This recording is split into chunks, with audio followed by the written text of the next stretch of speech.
Welcome back to the Bruce Williams channel. Let's take a good look at this Zodiac Sea Wolf GMT Crystal Topper Edition. This is a limited edition, a limited production to only 182 units worldwide, and you can only buy it. It is exclusive with Topper Jewelers in the San Francisco region of California here in the United States. So I'm going to put a link to Topper in the description of the video. I'm sure many of you watching are very familiar with this authorized dealer. And I'm also going to put a link to Zodiac's website where you guys can check out other versions of the Sea Wolf. And let's start this review by talking a little bit about this overall model and what's done really well here. And we're also going to talk about the negative elements, the things that should be improved in future generations of the Sea Wolf. I'm going to try to do a very balanced job of calling out the good and also drawing attention to the negative, because that's just as important when appraising a watch and really trying to answer that question. Is this worth the money? Is this worth adding to the rotation? Are there other watches out there that would be a better addition? You know, those are questions we ask ourselves a lot as watch enthusiasts. So talking about the Sea Wolf GMT, there's something that I think is great that I want to applaud Zodiac for doing, and that is taking a retro design from the mid 1960s, a design that's over 50 years old now, and modernizing it, but also staying true to the design DNA, to the roots. I actually had the opportunity to see an original aerospace GMT from the 1960s at my watchmaker's shop while I was having him take the case back off so I could get footage of this soap rod GMT caliber. And while I was there, he pulled out this vintage aerospace GMT, and it was really cool to see the grandfather next to the grandson and how close Zodiac has kept the overall proportions, the font of the dial, the color execution, everything, how faithful it was to that original watch from, well over 50 years ago. I liked seeing that. And I liked the fact that it wasn't supersized. A lot of brands, when they rightfully go into their history and pull on awesome designs from their past, they have a tendency to supersize that watch, and they take what was, a 35, 36 millimeter watch and they make it 42, 43 millimeter, and it loses some of the charm and appeal. And this watch, this modern version, is 40, which I think is a very versatile fit. A traditional sport watch now, just as back in the 60s, a 35 millimeter would have been a pretty traditional sport watch for a male wrist. So I like that. Somewhere along the history here, somewhere along the past 50 years, this original aerospace lost its bakelite bezel. So hopefully my watchmaker can source an original part and restore this watch, bring it back to life, service it.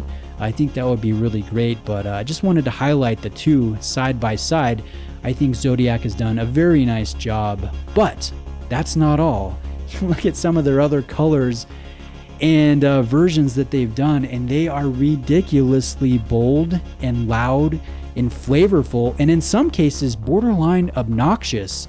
And it takes some real talent, and it takes some guts, it takes some moxie to take a retro sport watch design, modernize it tastefully, but then pack in neon green, right? I like that. I really think that that's pretty admirable. In fact, the Neon GMT is my personal favorite out of the Zodiac lineup, and fortunately I will be getting one in within the next couple weeks for review, and we will compare it here with this Crystal Topper Edition, this limited exclusive. But I just want to call out Zodiac for doing some really bold stuff. It takes talent. Not any brand could come out with something that's almost too bright, right? That's very eye-grabbing, that's a statement watch, and do it tastefully, and doing it in a desirable way to where watch enthusiasts have this urge to start collecting Sea Wolf models just to get all of the cool color iterations. I know a couple guys that do that now, and I don't blame them. Now let's talk about this specific Crystal Topper Edition. Let's start with dimensions. 40.1 millimeter is the diameter. The lug-to-lug dimension is 47.9. It's 13.6 in overall height. That's to the top of the box sapphire crystal. We have a 20 millimeter lug width, and then a nice 3 millimeter taper done in steps on this PCL very solid bracelet down to 17 millimeter at the clasp. And I want to draw your attention to the clasp briefly. I think it's well executed. I like the fact that the dominant finish is a nice satin longitudinal finish, but the best part is this integrated flip lock. Notice how it doesn't bump out here at the side. It's exactly the same as how my Rolex Submariner is executed at the clasp, and that's a $9,000 watch. This one is sub $2,000, and they get that detail right. I think that's very admirable. And then you push open the flip lock, and you guys can see an ovular cutout through the milled clasp. I think that's really interesting. The watch is surprisingly hefty, surprisingly solid, and that's always a nice feel on wrist to really feel the weight of the stainless steel. And then notice the light play, notice the sun ray, notice the silver of the dial, the high polished faceted applied markers, and the BGW9 in low light, the color play off of the bezel insert. I think there is a lot to like here. Again, true to the retro design DNA of the aerospace GMT, but still a thoroughly modern watch with sapphire, with a dual time stop rod Swiss made movement, with a milled clasp, and these quick release spring bars. It's nice to see. Now let's talk about negative elements here of the watch. I don't want to be accused of trying to just hype up a piece. I'm certainly not about that. Again, the negative elements are just as important when appraising a watch as the positive elements. And fortunately, there's not a lot to nitpick here. This is very solid. But I would say the biggest disappointment for me personally was when my watchmaker opened up the case back. I always take it to him when I want to get movement footage of a closed case back watch, because he can do he can do it properly with the right tools. I can get the full pressure test afterward, all of that stuff. But when you look at the movement, I mean, the movement's beautiful. We'll talk about that in a minute. But you guys can see the plastic movement holder, the spacer here, which is always disappointing to see in a $1,000 or higher priced watch. I know Cartier does it. I know Tag Heuer does it. I'm sure it's more prevalent than we would like to know as watch enthusiasts, but there's always something just a little bit disappointing about seeing that. And I hear the arguments that it's weight saving, or it's better with temperature flux or shock protection. I don't think that's necessarily the case. I think all of those elements, again, my opinion, all of those elements are negligible. I think it's a cost-cutting move, but I would like to see a metal spacer there. That's kind of the biggest thing for me. Although you'd never know unless you opened up the watch, because we have a closed case back, so it's probably a non-issue for most people. But I would like to point out that the SOP rod, or the Soap Rod C125 GMT caliber, is very finely executed with a lovely finish. We have the micro perlage work, the engine turning. We have the deep Geneva striping. That is very nice to see. We have a signature on the rotor. We have 25 joules, a 42-hour power reserve, a 4 hertz beat frequency, Inca block shock protectors, and bidirectional winding on the rotor. Very comparable to the ETA 2893-2 in execution, although this one is much smoother when it comes to the winding and the action, the tactile action of the crown. So I like the movement, and the finish is totally appropriate for the price. In fact, Zodiac could offer an open case back to show off this movement, because it would help us as consumers see where our money's going, see where where the value is to a higher degree. So I think that's something that they could look into in future versions. Personally, I'd be okay with sacrificing 50 or 100 meters of water resistance. We have 200 here in this sport piece to see this movement all the time. I think that would be a nice move. Now let's go to the other area that I think could be improved in future versions, but also bear in mind, I'm kind of nitpicking here. There is a lot to like, and there really isn't all that much to complain about. And I know as watch enthusiasts, we can be a little overly critical. We like to complain. We're just passionate. We really love our watches, and we want perfection in our timepieces.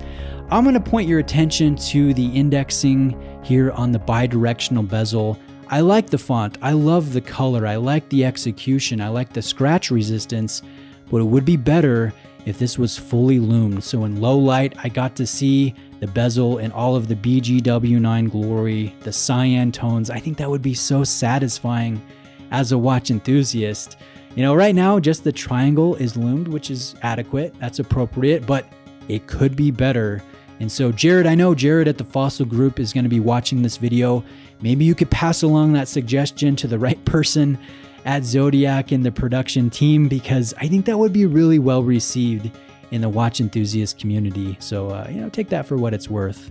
Now, there's one other thing that comes to mind that I was actually talking with a viewer of the channel, and we were discussing and how it would be really great if the Fossil Group, which also has STP as a movement arm, could develop a GMT caliber that would be a true GMT. I like these dual times. I like these Soprod C125 movement. That this one is very well dialed in. It's almost spot on every day, but it would be lovely to have that true independently adjustable local hand, a true GMT. There are very few brands that do it and do it consistently, and really Grand Seiko and Rolex are the only ones that come to mind that they do on a regular basis. You see one-offs here or there, but there's a nice opportunity for the Fossil Group to take a hold of this mid-tier, this segment, and really offer an awesome complication. So maybe that's another area to look into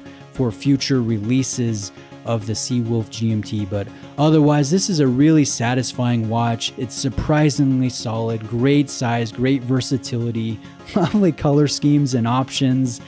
Really a lot of fun. So I'd like to thank Jared at the Fossil Group for sending this in and also gifting this watch to the channel so that I can enjoy this. I don't have to send this back. I don't have to send this on to another reviewer, and I can enjoy the watch in rotation alongside my Cartier and my Rolex and my Omega and my Oris and the other watches that I decide to add in the future. So I'd like to thank them, and it'll be making appearances in future videos. And stay tuned for that neon green unboxing and review and comparison that should be coming within the next couple weeks. Thank you guys very much for watching today, and please reach out with any questions you may have.